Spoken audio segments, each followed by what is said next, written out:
बिस्मिल्लाहिर्रहमानिर्रहीम। अस्सलाम वालेकुम students, I am Mohammad Fawad Malik.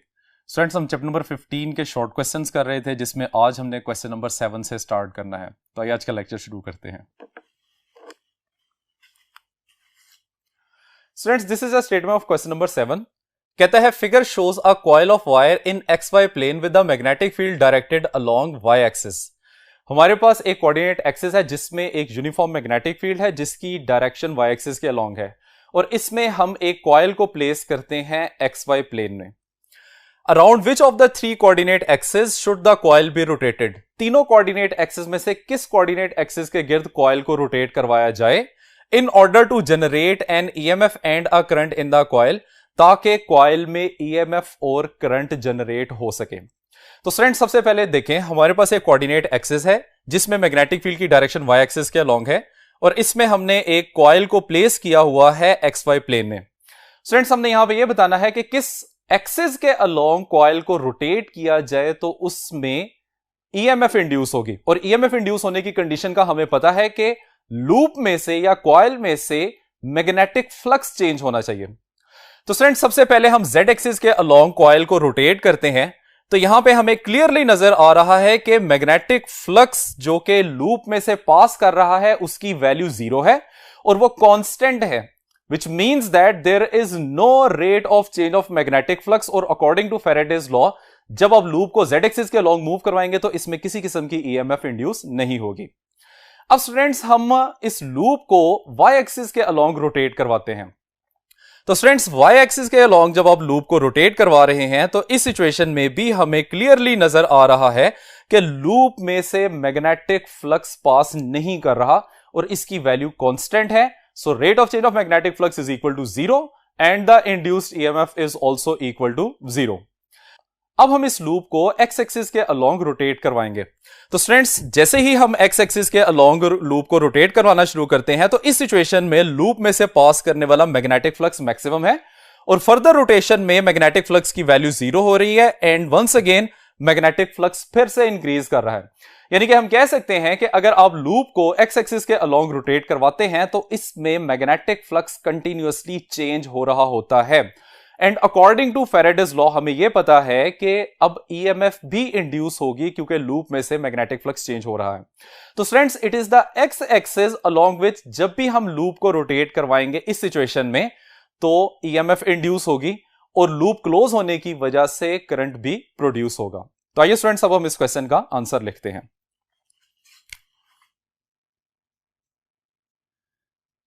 If coil is rotated along x-axis, then there is rate of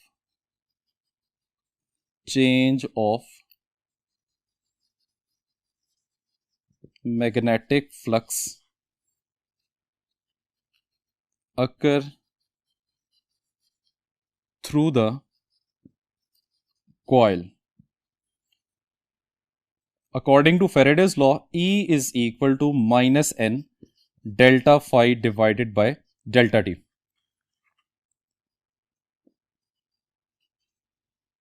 There is no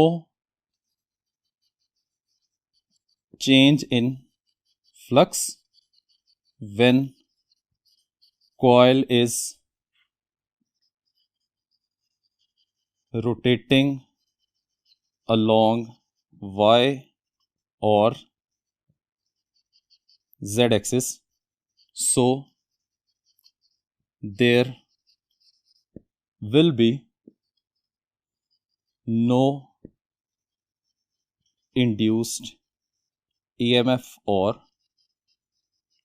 current.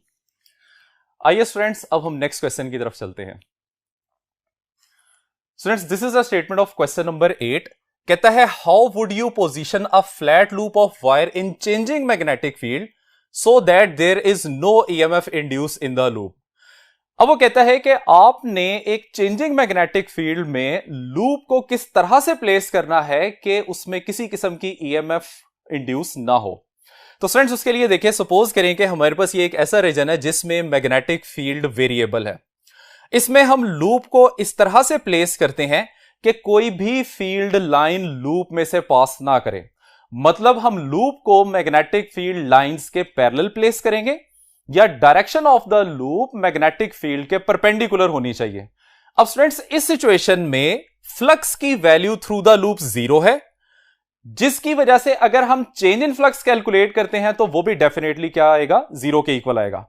और according to Faraday's law, जब भी किसी loop में से मैग्नेटिक फ्लक्स का चेंज 0 होता है तो इस सिचुएशन में वहां किसी किस्म की ईएमएफ इंड्यूस नहीं होती।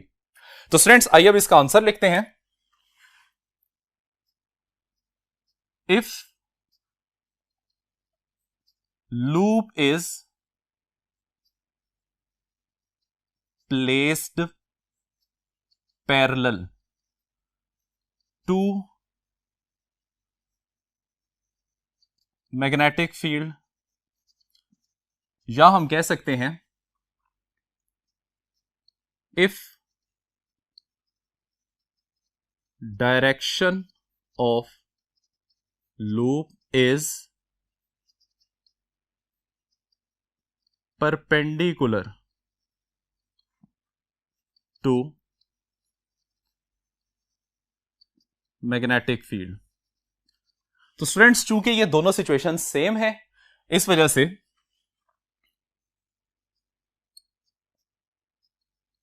There will be no change of flux occur through the loop।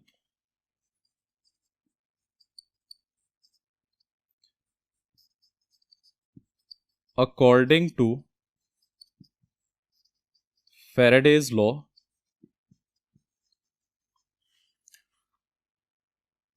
E is equal to n delta phi divided by delta t, और हमारे इस केस में डेल्टा फाई की वैल्यू 0 है, सो E is also equal to 0। अब आइए students question number 9 की तरफ चलते हैं। क्वेश्चन नंबर 9 में कहता है in a certain region the earth magnetic field points vertically down. Earth के किसी रीजन में मैग्नेटिक फील्ड की डायरेक्शन वर्टिकली डाउनवर्ड है। When a plane flies due north which wing tip is positively charge. जब उस रीजन में से एक प्लेन नॉर्थ डायरेक्शन में मूव करता है तो आपने यह बताना है कि उसकी कौन सी विंग टिप पॉजिटिवली चार्ज होगी। तो स्टूडेंट सबसे पहले हम इस केस को समझते हैं। सपोज कर लें कि ये अर्थ का वो रीजन है जहां पे मैग्नेटिक फील्ड की डायरेक्शन वर्टिकली डाउनवर्ड है और इस रीजन में एक प्लेन नॉर्थ की डायरेक्शन में मूव कर रहा है। अब स्टूडेंट्स हमने ये पता चलाना है कि जो मैग्नेटिक फोर्स इस प्लेन के ऊपर एक्ट करेगी वो किस डायरेक्शन में एक्ट करेगी। एक्चुअली वही डायरेक्शन हमें यह बताएगी कि प्लेन के विंग की कौन सी टिप पॉजिटिवली चार्ज है। तो स्टूडेंट्स यहां पे हम सिंगल चार्ज पे एक्ट करने वाली फोर्स की डायरेक्शन को कैलकुलेट करने के लिए राइट हैंड रूल अप्लाई करेंगे, according to which right hand की फिंगर्स होनी चाहिए in the direction of magnetic field और थंब होना चाहिए in the direction of velocity which in this case is towards north. तो चार्जेस के ऊपर लगने वाली फोर्स की direction perpendicular to the palm होगी which in this case is towards west. तो actually west wing tip positively charge होगी। तो आइए स्टूडेंट्स अब हम इस क्वेश्चन का आंसर लिखते हैं। West wing tip is positively charged.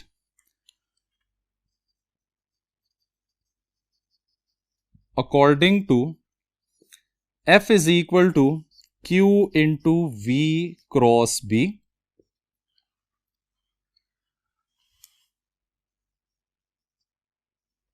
the direction of force is towards west. So west tip will be positively charged. अब आइए स्टूडेंट्स हम क्वेश्चन नंबर 10 की तरफ चलते हैं. क्वेश्चन नंबर 10 में कहता है show that E and delta phi divide by delta T have same units. आपने ये बताना है कि E और delta phi divide by delta T के यूनिट्स सेम हैं. तो सबसे पहले हम E की बात करते हैं. E is equal to V B L. ये हमारे पास इंड्यूस्ड ईएमएफ का रिलेशन है जब आप एक कंडक्टिंग वायर को मैग्नेटिक फील्ड में मूव करवाते हैं.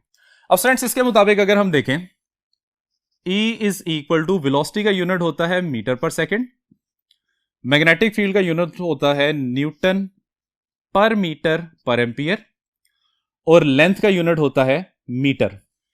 अब यहां से ये मीटर इस मीटर से कैंसिल हो जाएगा और वैल्यू बच जाएगी newton metre divided by ampere second. Newton metre equal होता है जूल के, एम्पियर सेकेंड इक्वल होता है कूलम के और ये जूल पर कूलम बेसिकली वोल्ट के इक्वल होता है.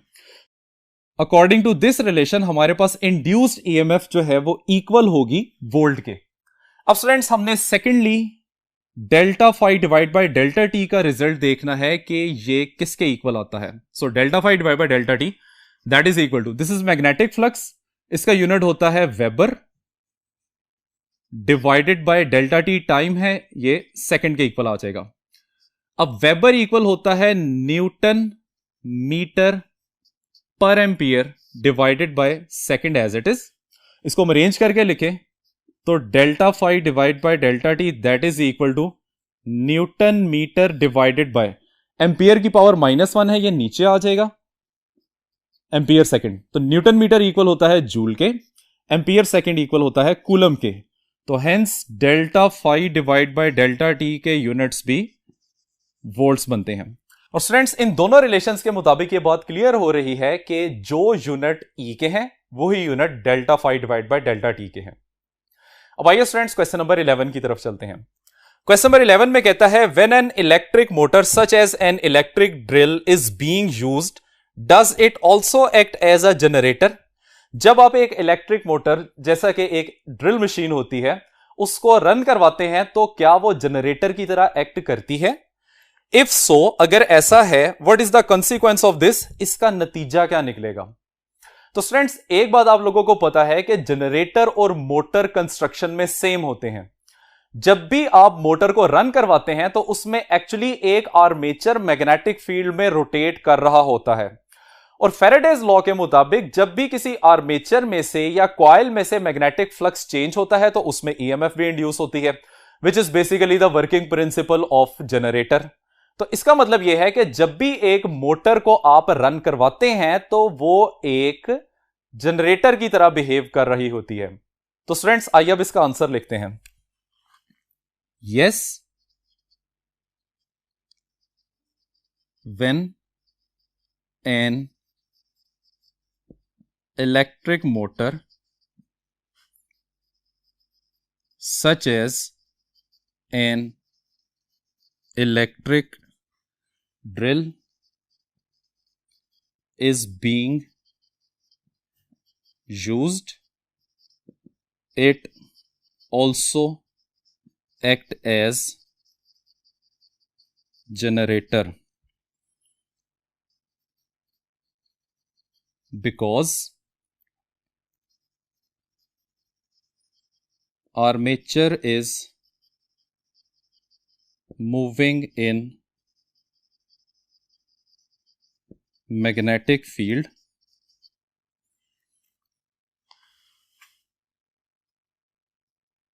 which induces an EMF. अब स्टूडेंट्स हमने यह बताना है कि इसका कॉन्सिक्वेंस क्या होता है.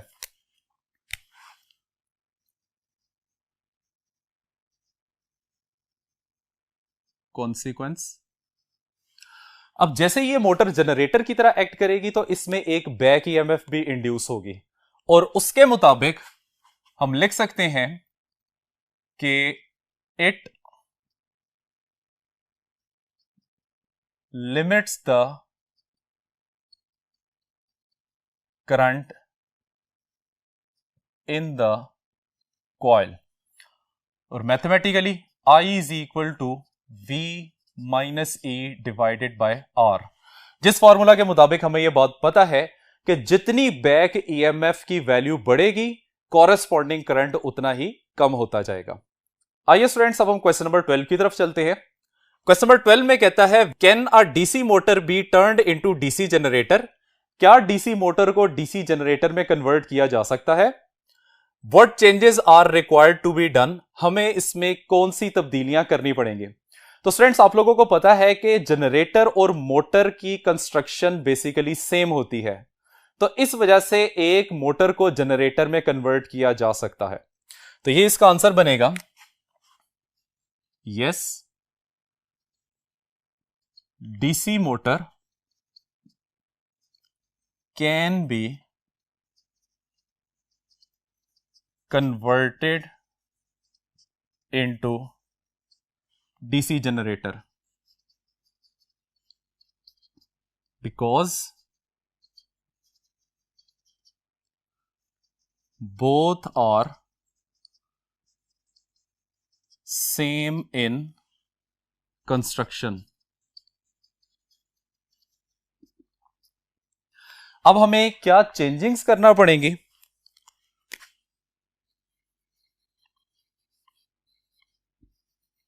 चेंजेस नंबर 1, हमें मोटर के इलेक्ट्रोमैग्नेट को रिप्लेस करना पड़ेगा बाय परमानेंट मैग्नेट।